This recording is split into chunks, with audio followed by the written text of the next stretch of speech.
লাশটা এখন আর বাঁধা নেই, দড়িগুলো খোলা, কাপড় সরে গিয়ে মাথার দিকটা খানিকটা দেখা যাচ্ছে। মুখ ঢেকে থাকলেও বোঝা যাচ্ছে লাশটা একটু এদিকে সরে গেছে। সুভাষ নিজের মনে বলতে থাকলো, না না না, আমি তো নিজের হাতে শক্ত করে বেঁধেছিলাম। সে তাড়াহুড়ো করে দড়িগুলো আবার বেঁধে ফেললো। হাত কাঁপছে, ঘামছে শরীর। বেঁধে গিয়ে আবার দরজা বন্ধ করলো। এইবার সে আর কোনো কথা না ভেবে শুধু চালাতে লাগলো।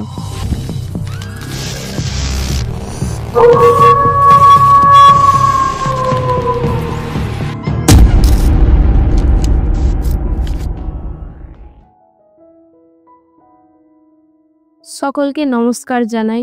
আপনারা শুনছেন কালো বিড়াল। এখানে বলা হয় সেই সব সত্য ঘটনা যা শোনার পর রাতের ঘুম উড়ে যায়। এই ঘটনাটা আমাদের সাথে শেয়ার করেছে আমার স্কুলের বান্ধবী দিদিভাইয়া, যে আপনাদের দিকে আগেও একটি ঘটনা শেয়ার করেছে। তার নিজের ডক্টর জীবনের সাথে ঘটে যাওয়া একটি সত্য ঘটনা। আজকে যে ঘটনাটা দিদিভাই আমাদের সাথে শেয়ার করেছে, একটা অ্যাম্বুলেন্স চালক যার বাবা মারা যাওয়ার পর তার ছেলে একই গাড়িতে নিযুক্ত হয় এবং তার সাথে একটা ভৌতিক ঘটনা ঘটে যায়। সেটাই তোমাদের সকলের সাথে শেয়ার করব, ঠিক দিদিভাই যেভাবে আমাদেরকে বলেছে। দিদিভাইয়ের সাথে সত্য ঘটনা জানতে চাইলে 5 নম্বর এপিসোডটি এরপর শুনে আসুন। শুরু করছি আজকের ঘটনা।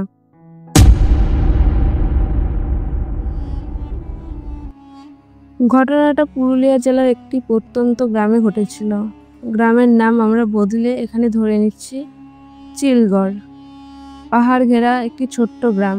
এই গ্রামের একজন ছিলেন বিমল ঘোষ, বয়স 40-এর ঘরে, পেশায় একজন লাশবাহী গাড়ির চালক।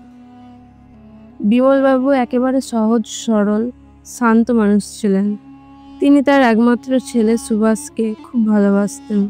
সুভাষ ছিল গ্রামের হাই স্কুল ক্লাস 10-এর ছাত্র। পড়াশোনায় খুব একটা তুখর না হলেও সে বাবার সাথে মাঝে মাঝে গাড়িতে চেপে বিভিন্ন জায়গায় যেত। অনেক সময় বাবার কাজটা তার ভালো লাগতো না। একটা মৃতদেহ পিছনে গাড়িতে শুয়ে থাকে আর সামনে গাড়ি চালিয়ে চলেন তার বাবা, নিঃশব্দে নিঃসঙ্গভাবে। মা বাড়ির কাজ করত। একদিনের ঘটনা, হঠাৎ করে এক রাতে বাবার শরীর খারাপ হয়ে পড়ে। অসহ্য বুকে ব্যথা, গা ঘামা। তারপর চিলাগড় স্বাস্থ্যকেন্দ্রে নিয়ে যেতেই ডাক্তার বলে দিল বাঁচানো গেল না, হার্ট অ্যাটাক। সেই রাতে সুভাষের চোখে ঘুম আসেনি। দাহ করার দিনেও তার মাথা কাজ করছিল না। এই একটা মুহূর্তেই একটা 17 বছরের ছেলের জীবন বদলে গেল। বিমলবাবুর মৃত্যুর পর পরিবারের উপার্জনকারী আর কেউ রইল না। গ্রামের মানুষজনের মুখে মুখে রটে গেল, বিমলের কাজটা এখন সুভাষকেই করতে হবে। প্রথমে সে অস্বীকার করলেও বাড়ির অবস্থার দিকে তাকিয়ে কিছুদিন পর সুভাষ মাথা নোয়াতে বাধ্য হলো। গ্রামের গোরস্থানের পুরনো কর্মী রঘু কাকা তাকে একদিন ডেকে বলল, দেখ সুভাষ, কাজটা ভালো নয়, কিন্তু এতে পয়সা আছে, আর তোর বাবাও এই কাজ করে তোকেই মানুষ করেছে। তুই চাইলে আমি গাড়ির মালিকের সাথে কথা বলি। কিছু না বলে মাথা নিচু করে দাঁড়িয়ে রইল সুভাষ। অবশেষে একদিন অফিসিয়ালি তার হাতে তুলে দেওয়া হলো বাবার সেই পুরনো লাশবাহী গাড়ির চাবি। ভেতরটা কেঁপে উঠল। গাড়ির সামনের ড্যাশবোর্ডে এখনো তার বাবার একটা পুরনো ছবি রাখা, হাসি মুখে, সাদা পাঞ্জাবি গায়ে। সুভাষ সেই ছবিটার দিকে তাকিয়ে বলল, তোমার কাজটা আমিই করব বাবা, কিন্তু জানো আমি ভয় পাই। গাড়িটা চালানো শিখেছিল সে আগেই। বাবা মাঝে মাঝে তাকে স্টিয়ারিং হাতে ধরিয়ে দিত, কিন্তু গাড়ি চালানোর সঙ্গে সঙ্গে মনের ভিতর তৈরি হয় একটা অদ্ভুত ভয়। সেই পেছনের মানুষগুলো যে আর শ্বাস নেয় না। প্রথম কদিন তাকে সহকারীর সাথে যেতে হতো। ধীরে ধীরে একা যাওয়া শুরু করলো। মৃতদেহ তোলার সময় সে চোখ তুলে তাকাতো না। নাম, ঠিকানা, ধর্ম অনুযায়ী কোথায় লাশ যাবে সব কিছু নথিভুক্ত করা থাকতো। গ্রামের লোকেরা প্রথমে কৌতূহল নিয়ে তাকাতো, ওই দেখ বিমলের ছেলে এখন লাশবাহী গাড়ি চালাচ্ছে। কিন্তু ধীরে ধীরে অভ্যস্ত হয়ে গেল, আর অভ্যস্ত হয়ে গেল সুভাষ নিজেও। মৃতের নিস্তব্ধতা, গাড়ির পেছনে নিঃশব্দ বুকে শুয়ে থাকা শরীর, আর রাতের রাস্তায় একা চলা। তবু কোথাও একটা অস্বস্তি থেকেই যেত। রাতে যখন গাড়ি চালিয়ে ফিরত, মাঝে মাঝে মনে হতো কেউ যেন ফিসফিস করে ডাকে, পেছন থেকে কারো নিঃশ্বাসের শব্দ। কিন্তু এসব সে সব সময় ভুল বলে মনে করত। একদিন চিলগড় শ্মশানঘাটের পুরোহিত বলেছিল, সুভাষ, তোদের এই গাড়ির চাকা অনেক আত্মা পার করিয়ে দেয়, কিন্তু সব আত্মা কিন্তু শান্ত হয় না রে। সুভাষ হেসে উড়িয়ে দিয়েছিল কথাটা, কিন্তু সে জানতো না তার সামনে অপেক্ষা করছে এমন এক রাত যা তার জীবনের সবচেয়ে ভয়ানক অভিজ্ঞতা হয়ে দাঁড়াবে। বাবার মৃত্যুর প্রায় 6 মাস কেটে গেছে। এখন সুভাষ পুরোপুরি এই লাশবাহী গাড়ির দায়িত্ব নিয়েছে। দিনে যেমন তেমন, কিন্তু রাতের ডাকে গিয়ে মৃতদেহ তোলা এবং পৌঁছে দেওয়া তার কাছে এখনো ভীষণ ভয়ের ব্যাপার। সেই রাতে, সময় তখন রাত প্রায় 9টা, হঠাৎ মোবাইলের রিংটোন বাজল। অচেনা নাম্বার। ফোন তুলতেই এক গম্ভীর কণ্ঠস্বর, তুমি সুভাষ তো, চিলগড় লাশবাহী গাড়ির নতুন চালক? সুভাষ গলা শুকিয়ে উত্তর দিল, হ্যাঁ, কে বলছেন? ওপাশ থেকে গলা নামিয়ে বলা হলো, চাকুলিয়া হাসপাতাল থেকে বলছি। একটা লাশ রয়েছে, কাল সকাল হওয়ার আগে পৌঁছে দিতে হবে তার বাড়িতে। ঠিকানা আর কাগজপত্র আমি মেসেজ করে দেব। হাসপাতালের নাম শুনে সুভাষের শরীর কেঁপে উঠল।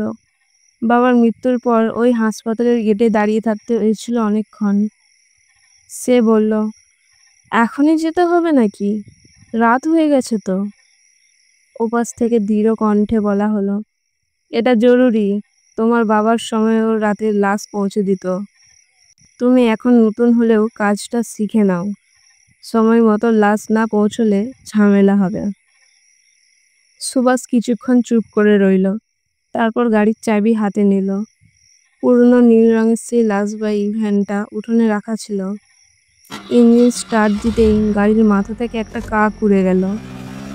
রাস্তায় নিস্তব্ধতায় অদ্ভুত লাগছিল সবকিছু। রাস্তার আলো কম, এদিকে বনের ছায়া, অন্যদিকে ফাঁকা গ্রামীণ রাস্তা। চাঁদের আলোয় গাড়ির সামনের কাঁচে নিজের ছায়া দেখে সুভাষের গা শিরশির করে উঠছিল। চাকুলিয়া হাসপাতালের মর্গে ঢুকতেই স্যাঁতস্যাঁতে একটা গন্ধ নাকে এলো। পুরোনো কাঠের দরজাটা কেঁপে ফুলল। ভিতরে সাদা কাপড়ে ঢাকা 3টা লাশ। ঘরের বাতি স্নান হয়ে বারবার জ্বলছিল আর নিভছিল। একজন দারোয়ান এগিয়ে এসে বলল, তুমি সুভাষ? এই লাশটাই নিয়ে যেতে হবে, সাবধানে বাঁধবে। 3জন হাসপাতালে কর্মী মিলে মৃতদেহটা গাড়ির পেছনে তুলল। দারোয়ান আবার বলল, রাস্তায় পেছনে তাকিও না, গাড়ির গতি ঠিক রেখো। সুভাষ কিছু বলল না, মাথা নিচু করে দড়ি দিয়ে লাশটাকে মজবুত করে বেঁধে দিল। তারপর গাড়ির সিটে বসে ধীরে ধীরে হাসপাতাল থেকে বেরিয়ে এলো।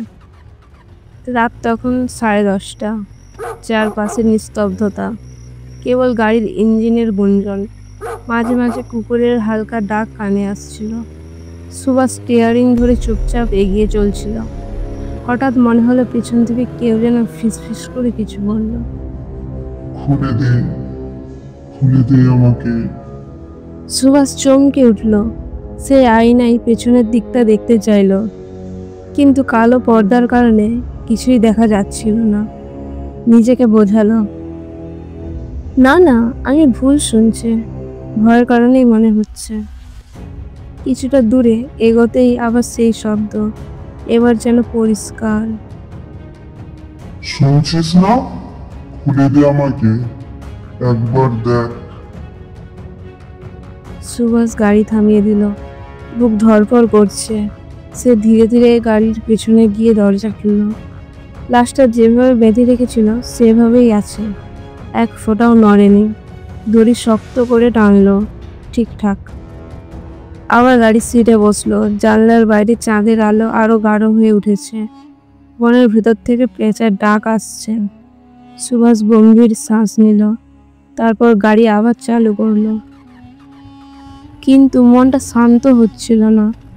প্রতিটা বাঁক ঘোরার সময় মনে হচ্ছিল কে যেন তার পেছনের সিটে বসে চুপচাপ তাকিয়ে আছে। তে বারবার গান গাইতে চেষ্টা করলো, বাবার কথা ভাবলো, কিন্তু তবু ভেতরে একটা অজানা আতঙ্ক চেপে বসেছিল। প্রায় আধা ঘন্টা চলার পর রাস্তার ধারে দাঁড়িয়ে থাকা একটা গাছের ছায়া দেখে তার শরীর হিম হয়ে গেল। মনে হলো কেউ দাঁড়িয়ে আছে, সাদা কাপড় জড়িয়ে। গাড়ি কাছে যেতেই ছায়াটা মিলিয়ে গেল। হঠাৎ মোবাইলটা আবার বেজে উঠল, একই অচেনা নাম্বার। সুভাষ গাড়ি থামিয়ে ফোন তুলল। ওপাশে কে যেন ধীর কণ্ঠে বলল, সুভাষ, সব ঠিকঠাক আছে তো? সুভাষ স্তব্ধ হয়ে গেল। আপনি কে? আপনি কিভাবে জানলেন আমি গাড়িতে আছি? ওপাশ থেকে, আমি হাসপাতাল থেকে বলছিলাম। তারপর ফোনটা কেটে গেল। আরও কিছুটা এগোনোর পর রাস্তার মাঝখানে গাড়ির হেডলাইটে দেখা গেল একটা ছায়া দাঁড়িয়ে, সাদা ধুতি আর কাঁধে চাদর। সুভাষ গাড়ি ধীরে করলো, কিন্তু কাছে যেতেই সেই মানুষটা নেই। না, এটা স্বপ্ন, আমি ভয় পাচ্ছি বলে মনে হচ্ছে, নিজেকে বোঝালো সে।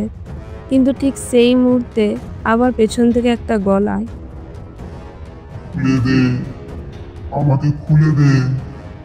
এইবার গলা স্পষ্ট, যেন কানে ফিসফিস করে বলা হলো। সুভাষ হঠাৎ ব্রেক কষে গাড়ি থামালো। বুক ধড়ফড় করছে, হাত কাঁপছে। সে ঠিক করলো এবার পেছনে গিয়ে দেখতেই হবে, না হলে এই ভয় মাথা থেকে নামবে না।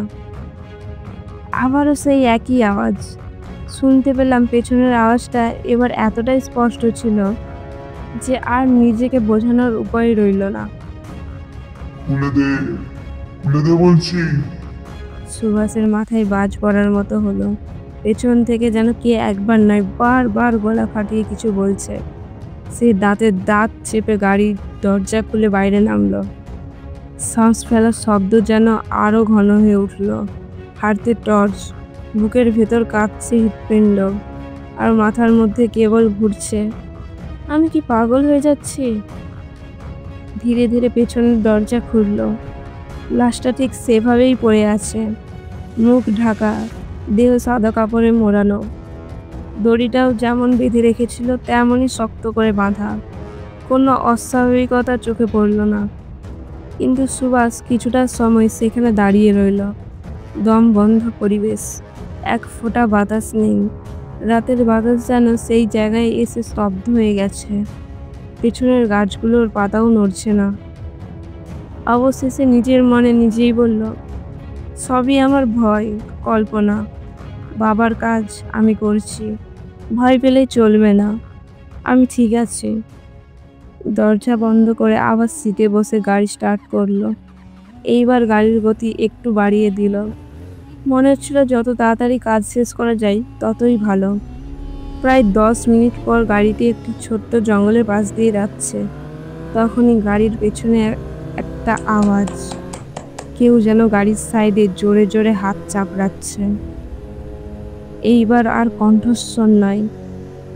সুভাষ কেঁপে উঠল, গাড়ি থামালো না, চালিয়ে যেতে লাগলো। কিন্তু এবার আয়নার চোখ পড়তেই যা দেখলো তার প্রাণ কেঁপে উঠল। গাড়ির পেছনে জানলার একটা ধোঁয়া, যেন কেউ বসে আছে। তড়িঘড়ি করে বাইরে নেমে এলো। এইবার পেছনের দরজা খুলে নিজেই নিশ্চিত হতে চাইল। লাশটা এখন আর বাঁধা নেই, দড়িগুলো খোলা, কাপড় সরে গিয়ে মাথার দিকটা খানিকটা দেখা যাচ্ছে। মুখ ঢেকে থাকলেও বোঝা যাচ্ছে লাশটা একটু এদিকে সরে গেছে।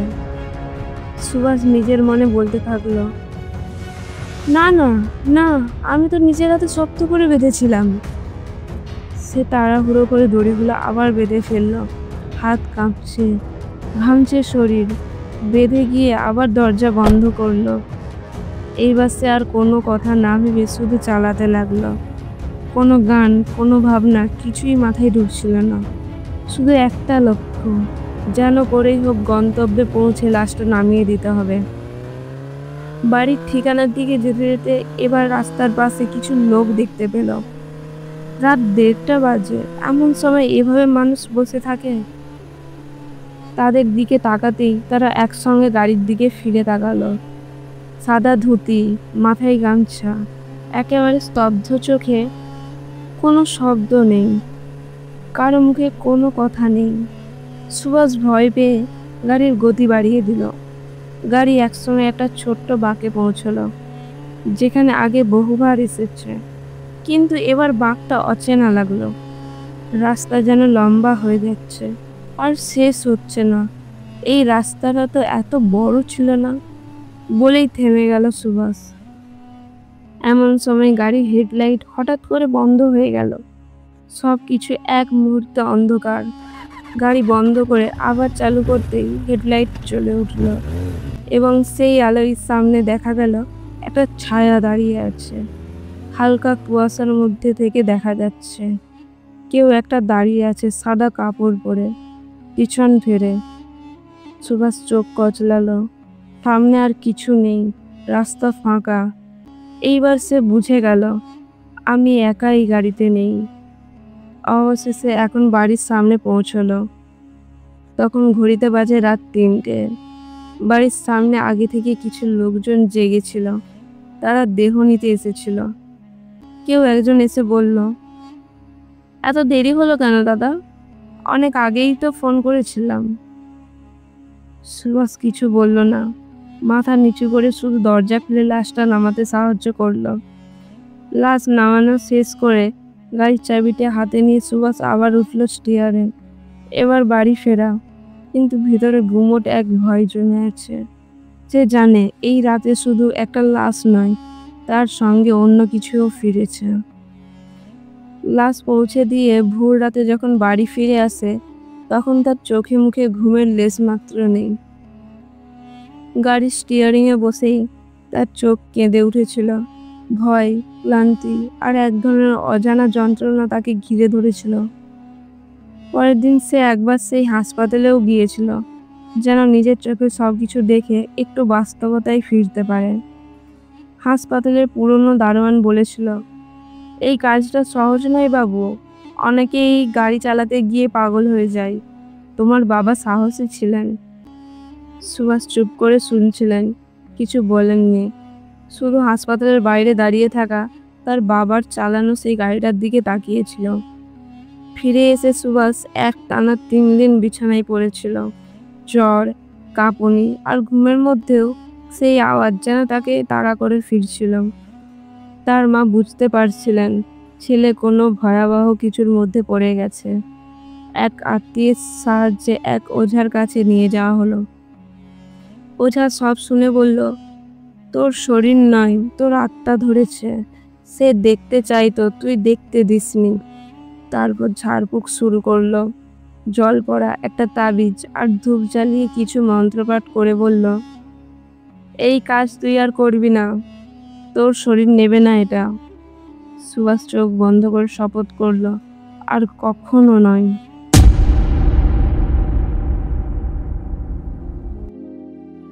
সুভাষ এখন একটা চায়ের দোকান চালায়।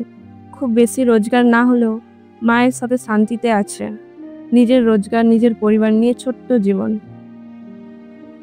আমি রুহি, শুনছিলেন কালো বিড়াল। আমার সঙ্গে রয়েছে রাহুল। কেমন লাগলো আজকের ঘটনাটা যদি ভালো লাগে একটি লাইক করবেন, কমেন্টে জানাবেন কেমন লাগলো আজকের ঘটনা। প্রতি রবিবার ঘটনা শুনতে চাইলে চ্যানেলটি সাবস্ক্রাইব করে রাখুন।